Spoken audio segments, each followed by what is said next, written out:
मेरी आंखों में आंखें डालकर तू छीन सकता है जिंदगी, चल छीन ले। तुझ में है जो वो नहीं है और में, इस बात पर है अजनबी, कर यकीन ले। जो है नहीं तू उसी को सच है मानता, तू उसको ही खुद से बड़ा है जानता। तू नहीं किसी और से, तू खुद से ही भयभीत है। चल अपने डर को तू डरा से डर के आगे जीत है। Let's fight, fight with fright. Come on, fight, fight with fright. Fright, fight, fright, fight. आराम से बेटा, आराम से। देख देख देख, आराम से, धीरे से देख, धीरे धीरे। नीचे देख के रामलाल। हाँ, शाबाश। यहां बैठो तुम।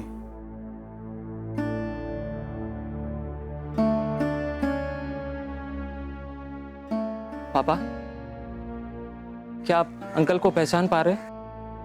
बताइए ना पापा, कौन है ये? हाँ, देखा अंकल, पापा की याददाश्त ऑलमोस्ट चली गई। अरे नहीं बेटा, ऐसी कोई बात नहीं है। मेरी डॉक्टर से बात हुई थी। डॉक्टर ने कहा है कि करंट लगने की वजह से इनकी सोचने समझने की शक्ति कमजोर पड़ गई, लेकिन तुम्हें कमजोर नहीं पड़ना है। जैसे जैसे वक्त बीतेगा इनके माइंड और बॉडी की शक्ति दोनों वापस आ जाएंगी, लेकिन तुम्हें धैर्य रखना है, ठीक है? रामलाल, पहचाना मुझे? पहचाना भाई सबको? पहचानिए। दुबे। दुबे, इन्होंने तो पहचान लिया मुझे। देखा, पहचान लिया तुम्हारे पापा ने। हाँ।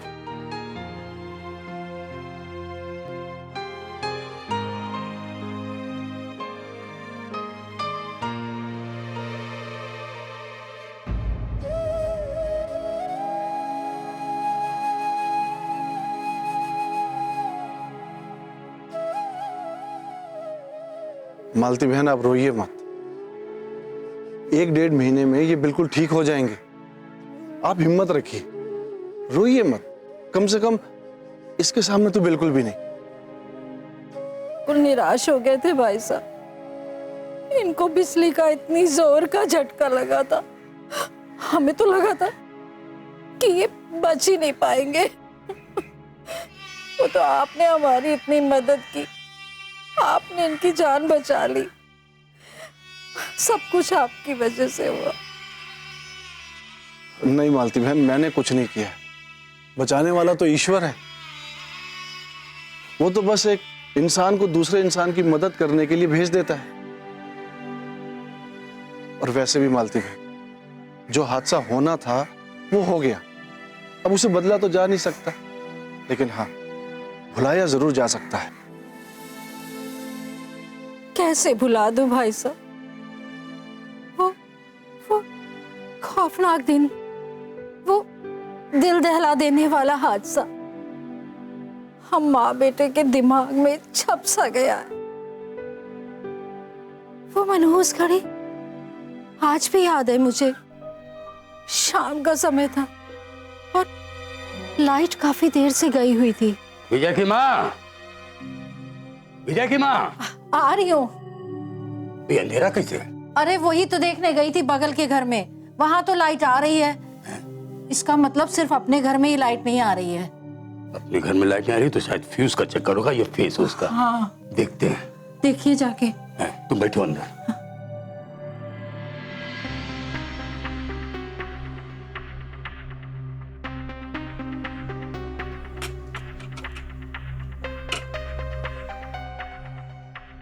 ये ले, यहाँ तो बाहर निकला हुआ है।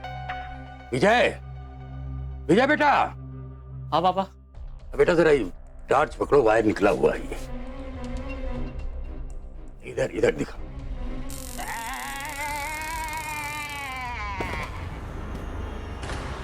माँ! क्या हुआ?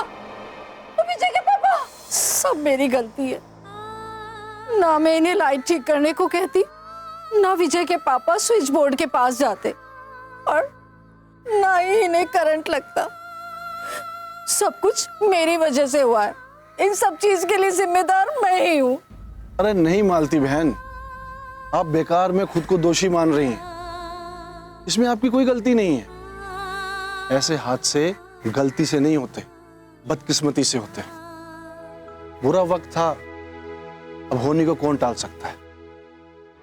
लेकिन आप इस घर की नींव हैं। अगर आप ही कमजोर पड़ गई ना, तो रामलाल को ठीक होने में बहुत वक्त लग जाएगा। आप ठीक कह रहे हैं भाई साहब। मैं हिम्मत से काम लूंगी। अच्छा, मैं चलता हूं। विजय बेटा, मेरा मोबाइल चार्जिंग में लगा हुआ है, वो लेके आना। रामलाल, चिंता नहीं करना, तुम बिल्कुल ठीक हो जाओगे। हाँ विजय, मुझे देर हो रही है, मेरा मोबाइल ला दो। हाँ।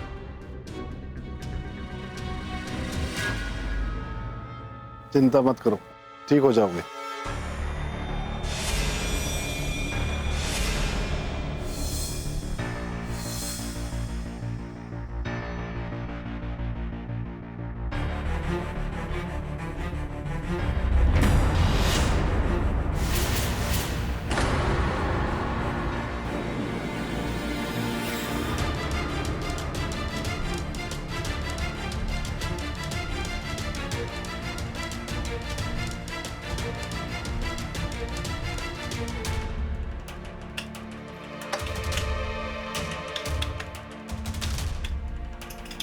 विजय, चार्जर को ऐसे क्यों निकाल रहे हो? वो मुझे करंट ना लगे इसलिए। मैंने आपसे कहा था ना, देखा ना आपने, जब से इसके पापा को करंट लगा है ना, तब से ये हद से ज्यादा डरा हुआ है। मतलब लाइट और फैन के स्विच को भी ये अपने हाथ की उंगली से नहीं दबाता, डंडी से दबाता है, और वो भी ग्लव्स पहनकर। बेटा, ये तो पागलपन है। पागलपन नहीं अंकल, प्रिकॉशंस। अगर सावधानी बरती जाए तो बड़ी से बड़ी दुर्घटना भी रोकी जा सकती है। पापा ने भी अगर प्रिकॉशंस लिए होते तो आज ये दिन नहीं देखना पड़ता।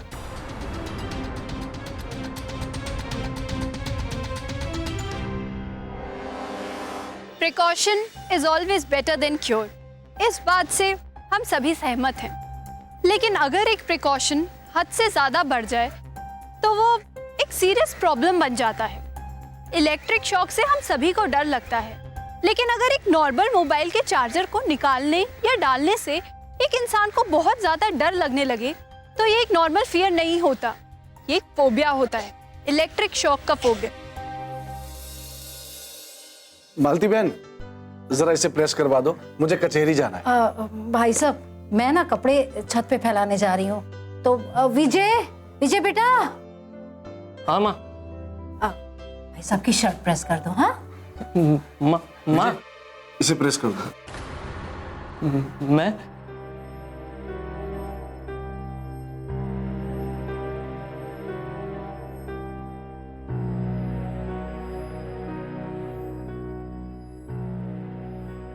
अंकल, बहुत जरूरी है क्या? हाँ बेटा, मुझे देर हो रही है, कचहरी जाना है, जरा जल्दी कर दो। बेटा कुछ नहीं होगा, डरो मत। जब तक तुम प्रेस नहीं करोगे, इस बिजली का डर तुम्हारे मन से कभी नहीं जाएगा। करो। अंकल, मुझे बहुत डर लग रहा है, कहीं मुझे करंट लग गया तो? क्यों करंट लगेगा? पहले भी तो प्रेस करते थे ना। पहले की बात कुछ और थी अंकल।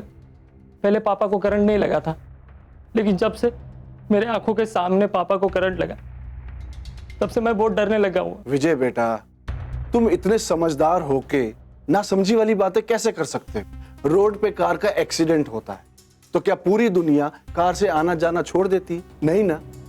ठीक उसी तरह तुम्हारे पापा को करंट लगा तो क्या तुम हर इलेक्ट्रॉनिक चीज से डरना शुरू कर दोगे? ये तो बेवकूफी है बेटा। आपकी बात सही है अंकल, मुझे कुछ समझ में नहीं आ रहा मैं क्या करूं, मुझे बहुत डर लग रहा है।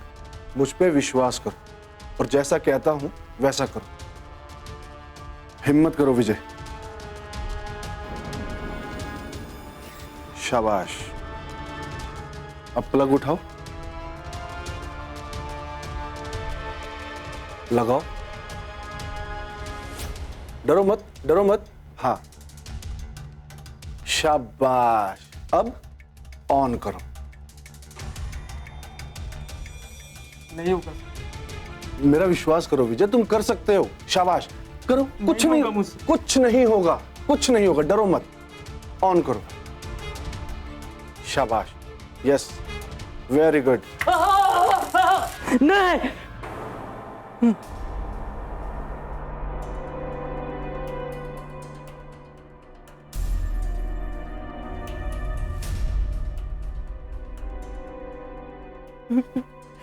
विजय बेटा, क्या हुआ? फिर से वही सपना देखा क्या? हाँ माँ, पता नहीं मुझे क्या हो गया है। जब से मैंने पापा को करंट से तड़पते हुए देखा है तब से मुझे बिजली से दहशत हो गई है माँ। मैं हमेशा एक ही सपना देखता हूँ माँ, जिसमें दुबे जी आते हैं मेरे पास अपना शर्ट प्रेस करवाने के लिए। मैं उन्हें मना करता हूँ लेकिन वो मुझे हिम्मत करने के लिए कहते हैं, और मैं जैसे उनका शर्ट प्रेस करने के लिए बिजली का स्विच ऑन करता हूँ मुझे जोर सा करंट लगता है माँ, मुझे जोर सा करंट लगता है और मैं बेहोश हो जाता हूँ। बेटा बेटा देखो देखो, इस हादसे से ना मैं भी सदमे में हूँ, लेकिन तुम ना इस तरह से अगर रोज रोज डरोगे, बार बार डरोगे ना, तो वो ठीक नहीं है। फिर मेरा क्या होगा सोचो, मैं कैसे संभालूंगी खुद को? हाँ, तो तुमको ये डर अपने मन से निकालना होगा। हाँ, ठीक है? माँ, मेरे मन में डर के साथ साथ अफसोस भी है। अफसोस? अफसोस किस बात का बेटा? मेरी आंखों के सामने पापा तड़पते रहे माँ, लेकिन मैं डर से खड़ा देखता रहा। मैंने कुछ नहीं किया, मैंने उन्हें बचाने की कोशिश नहीं की माँ। डर से मेरे हाथ पांव जम गए। मैं कायर हूं माँ, मैं किसी काम का नहीं हूं। मैं अपने पापा के काम नहीं आ पाया माँ, मैं किसी और के क्या काम आऊंगा? मैं डरपोक हूं माँ, मैं कायर हूं। नहीं नहीं डरपोक हूं मैं। मेरा बेटा, तू कायर नहीं है, तू डरपोक नहीं है, तू तो मेरा बहादुर बच्चा है ना? मैं ना आज ही दुबे जी से बात करती हूँ, किसी अच्छे मनोचिकित्सक को दिखा दें वो तुम्हें, जिससे तुम्हारा ना ये डर निकल जाए और तुम बिल्कुल ठीक हो जाओ, है ना?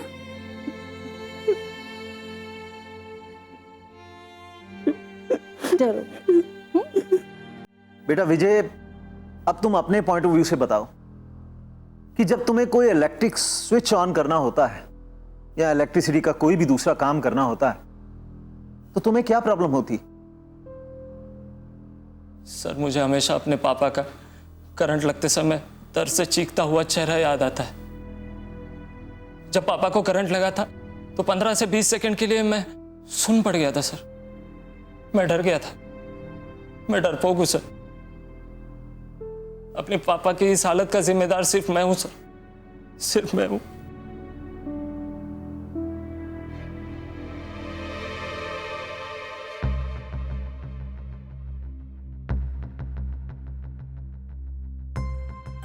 ओह, that is the problem. Dubey ji, Vijay की प्रॉब्लम इलेक्ट्रिक शॉक या इमोशनल शॉक से भी कहीं ज्यादा, कहीं ना कहीं इसका गिल्ट है। इसे लगता है कि उस दिन जो कुछ भी हुआ उसका जिम्मेदार ये खुद है। सिर्फ लगता नहीं है सर, ये सच है। पापा की इस हालत का पूरी तरह से जिम्मेदार सिर्फ मैं हूं। देखो विजय, मेरी एक बात को समझने की कोशिश करो। जब कोई ऐसा हादसा हो जाता है जिसमें हमारे किसी अपने को बहुत ज्यादा तकलीफ होती है तो इमोशन की एक ऐसी आंधी उठती है जिससे हमारा दिमाग कुछ पलों के लिए हैंग हो जाता है।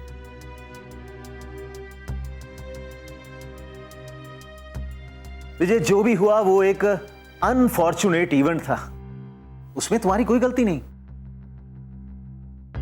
विजय, डॉक्टर साहब बिल्कुल सही कह रहे हैं। हाँ सर, आपकी बात सही तो लग रही है, लेकिन मैं अपने इस डर का क्या करूं? कैसे बाहर आऊं इससे? देखो विजय, मेडिकली जो तुम्हें दवा खानी है वो तो मैं दे दूंगा, लेकिन हिम्मत की डोज किसी मेडिसिन शॉप पे नहीं मिलती। तुम्हें हिम्मत खुद ही दिखानी होगी और अपने इस फियर को फेस करना होगा।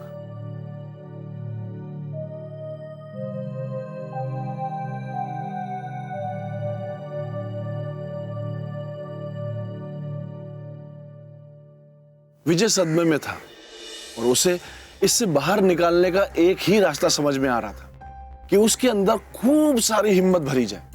जैसे शरीर में इन्फेक्शन हो जाए तो एंटीबायोटिक उसे ठीक करती है, ठीक उसी तरह हिम्मत विजय के लिए एंटीबायोटिक का काम कर सकती है। बोलिए ना अंकल, ऐसी कौन सी जरूरी बात थी कि आपने मुझे तुरंत अपने घर बुलाया?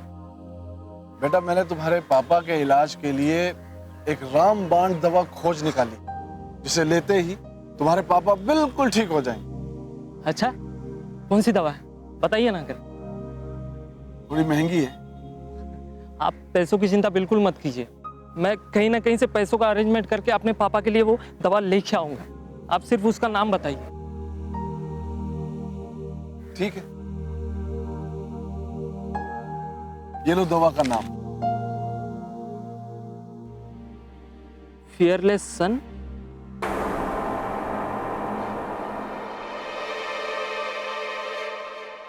हाँ बेटा, तुम्हारे पापा का इलाज तुम हो। तुम्हारे पापा तुमसे कुछ कह नहीं पाते, लेकिन समझते सब कुछ है। वो तुम्हें जब भी देखते हैं डरा हुआ देखते हैं। बेटा, वो तुम्हारे जरिए इस दुनिया को देखने की कोशिश कर रहे हैं और तुम क्या दिखा रहे हो? डर। उन्हें तुमसे हिम्मत की उम्मीद है, तुम क्या दे रहे? डर। ऐसे तो वो कभी भी इस डर से बाहर निकल ही नहीं पाएंगे। इसीलिए बेटा, उन्हें एक फियरलेस सन चाहिए। सन तुम हो, बस फियरलेस बनना है। बनोगे ना? अंकल, ये दवा तो मेरी उम्मीद से ज्यादा महंगी निकली, लेकिन मैं अपने पापा के लिए ये कीमत चुकाऊंगा।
मालती बहन, जरा ये शर्ट प्रेस करवा दो। अच्छा भाई साहब, आप बैठिए ना 2 मिनट, हाँ जी। मैं आती हूँ। जी। और भाई रामलाल, कैसे हो? यार, तुम सारा दिन ऐसे बैठे बैठे बोर नहीं हो जाते? थोड़ा जल्दी उठो यार, तुम्हारे बिना मॉर्निंग वॉक करने में मजा नहीं आ रहा। वो गुप्ता है ना, आजकल शतरंज का चैंपियन बना बैठा है। सिर्फ तुम्हारे आगे उसकी बोलती बंद रहती थी। अब जल्दी से उठ जाओ यार, और बता दो उस गुप्ते की दुम को कि इस मोहल्ले में अगर कोई शतरंज के खेल का बादशाह है तो वो सिर्फ तुम हो। अरे नमस्ते अंकल। खुश रहो बेटा। और कैसे हो? बस कुछ नहीं अंकल, संडे है तो बोर हो रहा हूँ। प्रेस करना है? हाँ बेटा। लाइए। लेकिन तुम? अरे अंकल, आप ही ने तो कहा था कि मुझे इस डर से खुद लड़ना होगा, वैसे बहुत दिनों से कोशिश तो कर रहा हूँ, देखता हूँ कितना सफल हुआ हूँ। लाइए।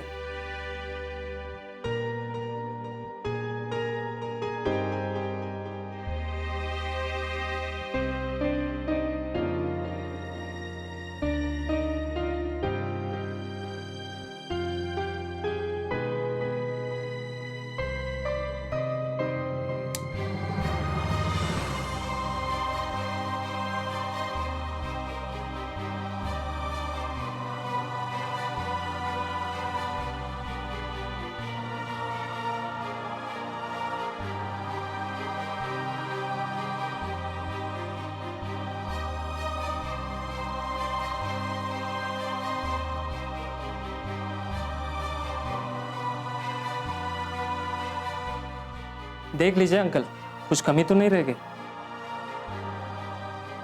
हर कमी पूरी होगी बेटा। अब तुम अपने पापा के फियरलेस सन बन गए हो।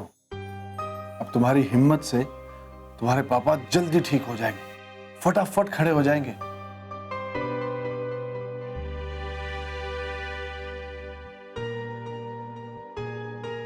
देख लिया रामलाल, तुम्हारे बेटे ने तो हिम्मत दिखा दी, अब तुम्हारी बारी है। विजय का सदमा जितना बड़ा था, उसका डर भी उतना ही बड़ा था, और ये डर एक फोबिया में बदल चुका था। अपनों के साथ और साइकियाट्रिस्ट के ट्रीटमेंट की वजह से विजय ने अपने इस डर को जीत तो लिया था, लेकिन विजय की इस विजय में सबसे बड़ा योगदान था उसकी हिम्मत का। फोबिया कोई भी हो, उसे हिम्मत से हराया जा सकता है। लोगों को उनके फोबिया से और उस फोबिया के डर से निकालना ही प्राइड फाइट का असली मकसद है। अगले एपिसोड में एक और फोबिया, एक और कहानी, एक और पेशेंट के साथ हाजिर होंगी मैं। तब तक के लिए अपना ख्याल रखें, मुस्कुराते रहें, स्टे फियरलेस। नमस्ते।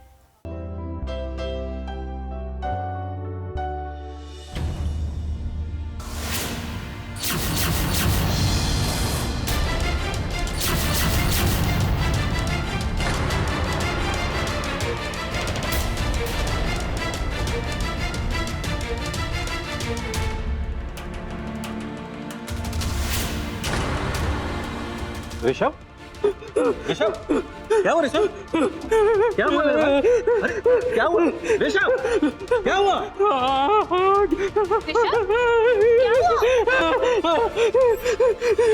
Rishabh, it's okay, calm down, it's okay, calm down, baby.